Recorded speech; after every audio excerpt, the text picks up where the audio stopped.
Hello Ma'am Chris, ayan, kamusta po kayo dyan sa abroad? Ayan, at hello din po mga ka-farmlat. So right now, bibidyoan ko po yung nare-recommend ko sa inyong lote, yung lot 2 natin, ano po. So, ayan mga farmlat, pakita ko sa buyer natin na gustong kumuha. Hindi po makatripping kaya bibidyohin ko na lang po mga ka-farmlat. At yun, update na rin sa mga available pa rito. Ano pa? Kita ko po pala muna mga ka-farmlat yung mga feature at highlights ng property for sale na po natin dito. Ubus na po agad yung unang 7 lote na sinubdivide dito. So, ayan, napilitan na po na mag-reopen ng 5 lots na natitira. Kasi ang kabuuan nito totally ay 2 hectares. So, yung una pong sinubdivide ay yung 1 hectare pa lang. So, ngayon, pati po yung natitira ay sinubdivide na rin into 5 cuts mga ka-farmers. So yan mga ka-farmlad, yung unang 7 lote na nasold, dito po yan banda. At ito pong bagong 5 available na for sale din. So dito po yan. Pero yung lot 1 mga ka-farmlad, ayan po yung nabili ng Seaman. At ito pong lot 5, ito naman po yung nakuha ng buyer natin na kasama kanina. Tapos, yan pong 3, yan po yung available pa. At ito po yung 2 na nire-recommend ko naman sa buyer natin na nasa US po na FW. Ano po? So, yan. At least nakita nyo po mga ka-farmlat yung position. So, makikita nyo may mangrove pero may buhanginan pa naman po niya.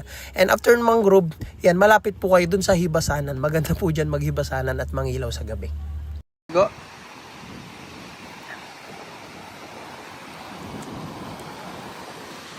Nagustuhan po ng buyer na kasama natin mga ka-farmlat yung lot 1. Ayan.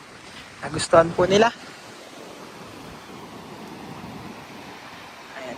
So, ayun, si Ma'am Chris pala. Ma'am, yung property po na nire-recommend ko po sa'yo dun. So, bali Ma'am Chris, ito po ay lot 1. So, ayan. Na-tripping na pa ng buyer, parang gusto na po ito. Ito yung lot 2. May buyer na, lot 3 may buyer na, lot 4 may buyer na, lot 5 may buyer na, lot 6 may buyer na, lot 7 may buyer na. Ano po? So, yun po yung unang phase. Yung lot 1 po, may buyer na Seaman. So, yung lot 2, 3, 2 and 3 yung pwede ko i-recommend po sa inyo. Ayan. Lalakad po tayo dito. Papunta tayo dun sa nare-recommend ko po sa inyo ma'am na property na available pa dito. Ubus na po kasi yung tigwa 1,000. So yung available na lang natin dito yung 1,300 square meter, 1,400 square meter. So kanina may buyer tayo doon. Lot 5 yun, nagustuhan po ng buyer yun. So yung ibibida natin ngayon ay lot 3, lot 4, lot 2 na available pa. Kaya papunta po tayo dito mga ka-farmlat.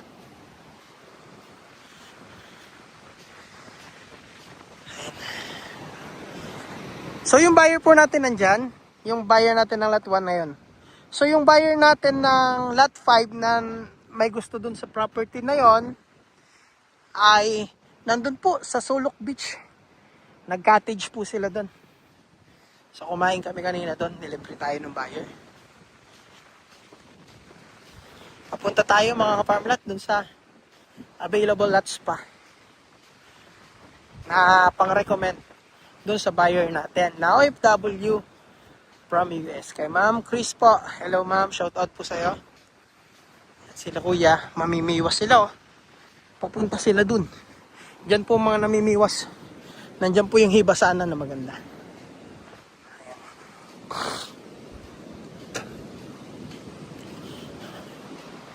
Ito na. May bata. Naglalaro ang bata.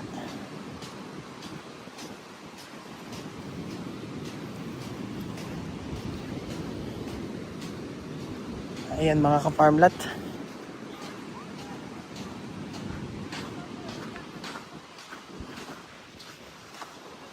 Pagod. So, yan. Ito mga ka-farmlat ay every lot dito ay may frontage po na 22 meters. So, yan po yung muhon dito. Yan po ay muhon ng lot 1. Dito sa second phase, may buyer na po yan yung Seaman. Ano po? Ito, lot 1 po ito. So, yung lot 2 natin, eto. Yan. Yung nire-recommend natin sa ating buyer na OFW. Yan.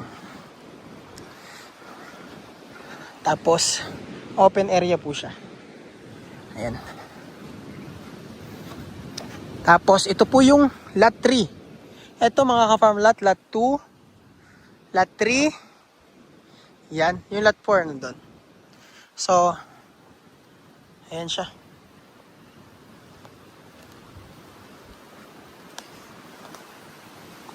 Ayan. Ito ang ating lot 2. So, mula po yan dyan, mga ka-farm lot sa nyog na yan, hanggang, asan na yung, hanggang dun po. Ayan. Ito yung lot 2 natin. Ayan. Flatland po yan. Tapos ito naman po yung beach area niya. Ayan. Bali mga ka-farm lot, yung ating lot 1 nakuha na po ng buyer na Seaman. Ano po, dun po yon. At yung ating lot 5, yan, kanina po, nakuha na po nung kasama nating buyer na mag-asawa. So, yung available po dito, 2, 3, 4. So, ito po, hello Ma'am Chris, sa buyer po natin. Ito po ma'am yung ating lot 2 na nire-recommend ko po sa inyo. Open po yan ma'am, oh. Walang mangrove sa harap. Tapos, maganda naman po yung kalupaan niya. Flatland. Ayan.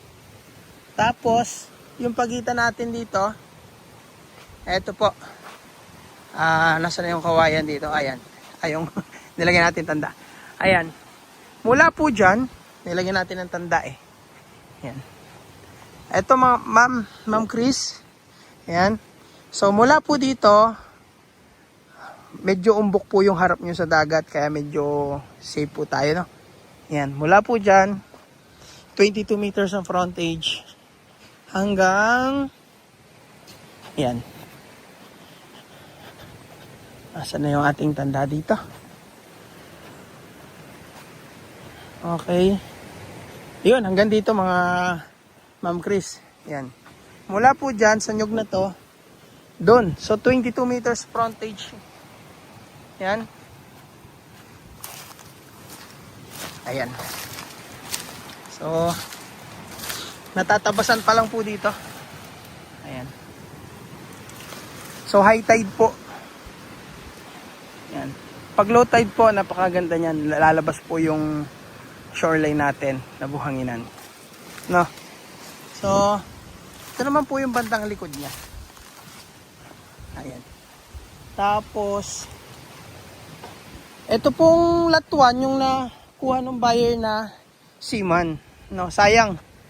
Pero maamo po dito sa tubig. Makikita nyo mga ka-farm lot.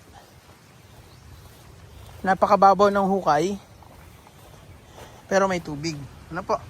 So, ganun din po yan. Pag nag-deep well po ang buyer natin dito sa lot 2, kahit ganyan kababaw, may tubig po. Ano? So, ang kagandahan, kapantayan, may mga nyog na tanim. Ayan. Flatland naman po ito mga ka-farm lot. Yan. Yung mga tanim na nyog. Yan.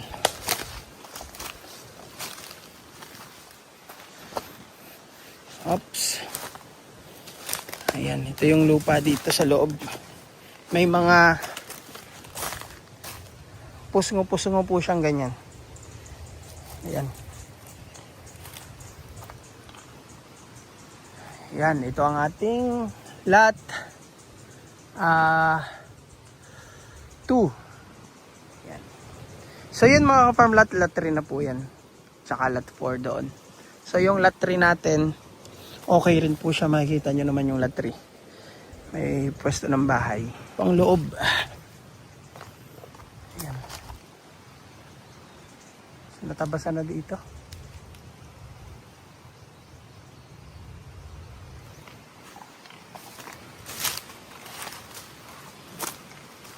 Tapos, yung 3, ayan, sa mga buyer po na na gusto pang bumili ng beachfront. Yan, 1.5 lang per square meter. Dito po sa area na to, 50% down payment.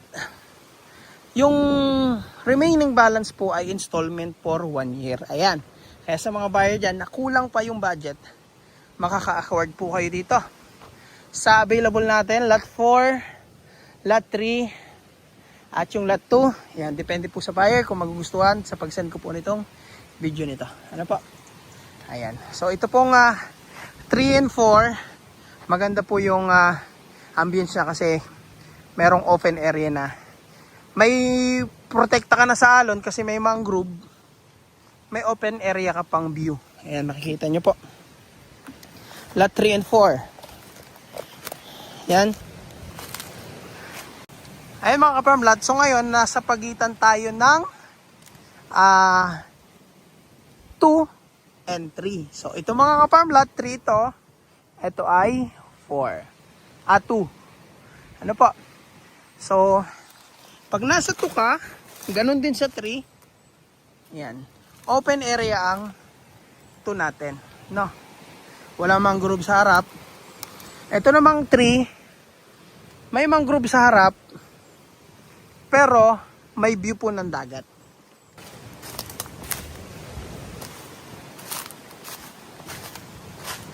Ito yung ating 4. Ayan mga ka-farm lot. Nasa pagitan tayo ngayon ng 3 and 4.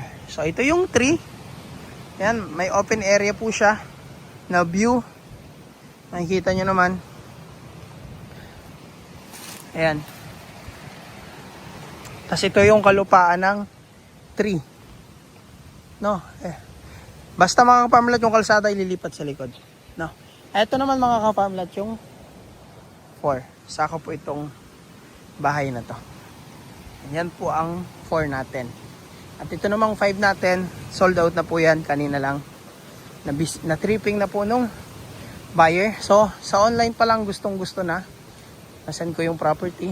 Pero, pinabisita po natin, gusto pa rin. So, para sa kanila po talaga itong ating lot 5. So, available natin mga ka-farm lot.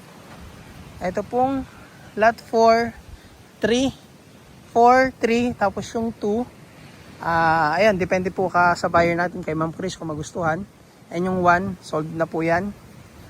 Seaman po ang buyer natin. Ayan. So, yan mga ka-farm lot. Ang terms po nito, 100,000 ay reservation. Then, 50% down payment para dito sa property. At yung 50% installment po yan. So kahit down pa lang po kayo, kung gusto nyo, kahit 50% pa lang yung down nyo, kung gusto nyo maglagay na ng kubo, gusto nyo namang tubera, pwede naman po. Ano po? Ayan. Again mga ka-farm lot, lot 5 sold, lot 4 available, ito po yung 3, ito po yung 2, ayan sa buyer nating OFW from US kay Ma'am Chris po. Ayan. At yung 1 sold na po sa buyer nating Seaman. Ayan po. So ayan mga ka-farm lot.